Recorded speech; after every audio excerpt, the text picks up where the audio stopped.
umugani wa Ngarama na Saruhara. Habayeho umuntu akitwa Ngarama akaba n'umugaragu w'umwami. Muri icyo gihe hariho igisiga kinini kikitwa Saruhara rwa umuco. Abantu bari barakigize indahiro. Cyagiraga amaboko cyane kikabuza umwami guturwa. Cyabonaga abafite amakoro kikabica, ibintu byabo kikabirya. Umwami agira umujinya agiteza ingabo ngo zizakice. Ingabo zirahaguruka zijya kwica Saruhara rwa umuco. Saruhara imanuka hejuru izica zose. Umwami arongera ayiteza ingabo, Saruhara nazo irazitsemba, ntihasigara n'umwe wo kubara inkuru. Amayira arasiba, ntihagira usubira kugera ibwami, bose batinyaga Saruhara. Bukeye Ngarama abwira umwami ati, ndashaka kwica Saruhara rwa umuco, umwami w'ibishwi n'ibisiga. Umwami aramusubiza ati, Ngarama urabeshya, ntiwakwica Saruhara. Nayiteje ingabo nyinshi irazinesha zose, imbuza guturwa, none inzira zabaye ibisibi. None Ngarama w'imbeshya, ntiwashobora Saruhara rwa umuco mu mwami w'ibishwi n'ibisiga. Nzi ko uri umugabo, ariko rero ubugabo ntuburusha abandi bose. Saruhara yishe n'intwari nyinshi. Ngarama abwira umwami ati, ninkica uzangororera iki? Umwami aramusubiza ati, niwica Saruhara nzaguha uruhande rw'igihugu cyanjye. Ngarama acurisha ubuhiri bw'icyuma kandi abwira umwami ati, umbagire inka. Umwami arayibagisha. Ngarama yenda uruhu, yenda n'amaraso. Uruhu araruzingazinga, amaraso ayisiga umubiri wose. Uruhu ararwifureba. Ajya aho Saruhara icira ibintu, arambarara hasi mu nzira, akinjika itako n'impiri ye mu ntoki. Inkoni iraza iramurora, iravuga iti, uyu mupfu wapfuye agapfana agahiri n'agahinda, sinamurya. Muri uwo mwanya haza ibisiga byinshi bizana n'umwami wabyo Saruhara. Biraterana birora aho Ngarama agaramye, biramwitegereza. Saruhara ibwira Sakabaka iti, naherukaga ubamo akagabo, none jya kurya uriya mupfu. Sakabaka iramwegera iramwitegereza, igaruka bwangu iti, uriya mupfu wapfanye agahiri n'agahinda sembashije kumurya ni ukwigerezaho.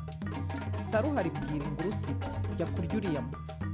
Ingurusi iragenda isanga Ngarama ahindurije ijisho, ishya ubwoba, igaruka ivuga iti, uriya mupfu mu mabyiruka yanjye sinamuriye, none senjya kumurya kandi yarapfanye agahiri n'agahinda. Ibisiga byinshi bimugeraho, ariko byanga kumushyira amakenga. Saruhara nayo yari ifite akoba, ariko irikomeza yanga guhara ishema n'igitinyiro. Niko kubwira ibindi bisiga iti, murasara, uyu mupfu mu mabyiruka yanjye naramuriye. Namuriye mu mutara w'indorwa, namuriye ibunyabungo, namuriye iburyasazi, namuriye ibunyabuntu, kandi mpora murya iminsi yose. None ndabagaye mwese, nimukwiye kuba abagaragu ba Saruhara mba ndoga nk'umukumu, ndetse ndabatsemba mwese. Ibisiga birasubiza biti, nyagasani utwice cyangwa udukize, ariko uriya mupfu ntawashobora kumurya. Saruhara iti, murimbwa, njyeweho ngiye kurya uriya mupfu kuko nta cyatuma ntamurya. Iramanuka itanda amababi imbere ya Ngarama, igihe ishaka kumudonda mu jisho. Ngarama ikoze ubuhiri mu mashanya. Saruhara yumva irashize, ariko ipfa kwihangana. Ngarama nawe yungamo. Saruhara igondeka ibaba, ishaka kumuturuka hepfo. Ngarama aribirandura, ayikubita ubuhiri mu kinwa kirapyinagara. Saruhara irisimbiza kumukubita urwara. Ngarama ayikonja amaguru, abonye ko ayicogoje, asohoroka muri cya gihugu, abaka umuheto we, ayikubita umwambi mu ibaba urayahuranya. Aritaza, arayikubita, ayivuza amahiri cyane, arayica. Ibisiga byose birahunga. Amaze kuyica atuma ibwami ngo baze kuyiheka. Baraza barayitwara bayereka umwami. Bose batangarira ubugabo bwa Ngarama. Umwami aramugororera cyane, amugabira n'inka nyinshi. Ngarama aratunganirwa.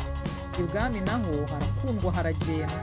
Sijye wahera, hahera Saruhara rwa umuco.